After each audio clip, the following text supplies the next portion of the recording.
ప్రకాశం జిల్లాలోని శ్రీంకుర్తి మండలంలో బండ్లమూడి దళితవాడల మీద జరిగిన దాడిని ఆమ్ ఆద్మీ పార్టీ తీవ్రంగా ఖండిస్తూ ఉంది.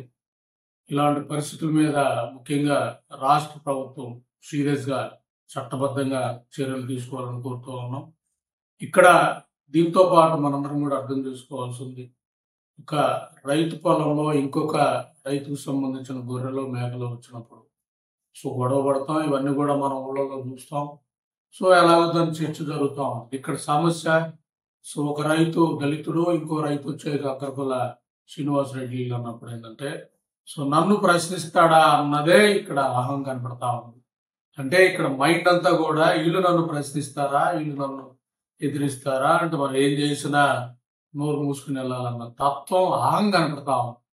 ఈ అహమే మనలో ఉన్న, మన బుర్రలో ఉన్న బుజ్జు చెప్పాలంటే మన బుర్రలో ఉన్న కులతత్వం అనే బుజ్జు చెప్పదలుచుకున్నాం. ఇప్పటికీ గ్రామాల్లో దళితులు ఎవరైతే ఉన్నారో వాళ్ళని గ్రామాల్లో గుళ్ళలోకి రానిరు. దాని తాలూకా విధానం మీద వాళ్ళు ప్రశ్నించిన వాళ్ళని కొట్టే విధానం కనపడతా ఉంది. అలాగే వాళ్ళ ఓట్లు కూడా వాళ్ళని వేసుకొని ఎందుకంటే ఈ రెండు పార్టీలు అటు ఇటు ఉంటాయి. ఏ గ్రూప్ అయినా కూడా అటు ఇటు ఈ ఊళ్ళో ఉన్న రైతులే లేదా ముఖ్యంగా ఈ ఎవరైతే రైతు కులాలు ఉన్నాయో వీళ్ళ చెప్పిందే వెళ్ళాలి, వీళ్ళ చెప్పిన ప్రకారం దళితులు వెళ్ళాలి కదా.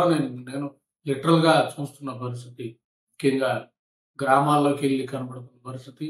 వాళ్ళకు ఒక భయం కూడా ఉంది వాళ్ళలో. వాళ్ళకు స్వతంత్రంగా నాకు ఇది కావాలి, పథకం నాకు ఇది కావాలి, నాకు ఇది కావాలని ఓటేసే తత్వం లేదు. వాళ్ళు ఓటు వేయకపోయినా కూడా ఆ ఊళ్ళలో వాళ్ళ మీద దాడి చేసే పరిస్థితి. ఇది ఈ రోజు ఇలా ఉంటే ఇక స్వతంత్రం ముందు ఎలా ఉండేది, ఎలాంటి పరిస్థితుల్లో మనకి భారత రాజ్యాంగం అలా రాయబడింది, ఇవన్నీ కూడా మనకి చరిత్రలో బ్యాక్ వెళ్తే అర్థమవుతుంది. కాబట్టి ఇప్పటికైనా సమాజంలో అందరూ అర్థం చేసుకోవాల్సి ఉంది.